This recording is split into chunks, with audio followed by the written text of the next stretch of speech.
New information regarding the accused elderly abuse case we broke earlier this week. Austin police will soon close the investigation. No charges are filed. We want to warn you, there's some disturbing pictures we're about to show. They show an elderly woman wiping her face. The person who sent the photo said a nurse aide purposefully tickled the woman's face.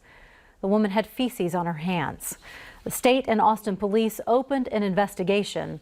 KVUE Defender investigative reporter Erica Proffer tells us why no criminal charges may be filed in this case. Erica? Now, Austin police cannot give specific details about this particular case because it's open for now. They do plan to close it, though, they told us. And cases like these are hard to prove. One, the video is gone. Snapchat keeps video for 24 hours. And two, police have to prove that video was taken by the suspect, not someone else just using his account. So we checked how often something like this crossed the APD detectives' desks, and it's rare. They usually investigate client-on-client abuse. That's things like a family member abusing their elder. But the abuse within a facility is usually worked through the state.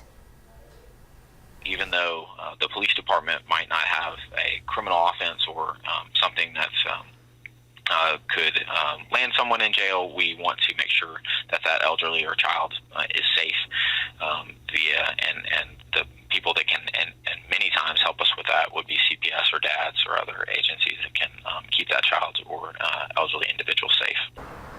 We learned a few hours ago how the Texas Department of Aging and Disability Services handles cases like these. This is part of a statement that they sent to KVUE News. It said, "Our regulatory authority is generally focused on the facility rather than individuals." But note, if an investigator confirms during an investigation that a nurse aide committed an act of abuse, neglect, exploitation, or misappropriation of a resident or resident property, that nurse aide will be referred to the nurse aide registry for due process.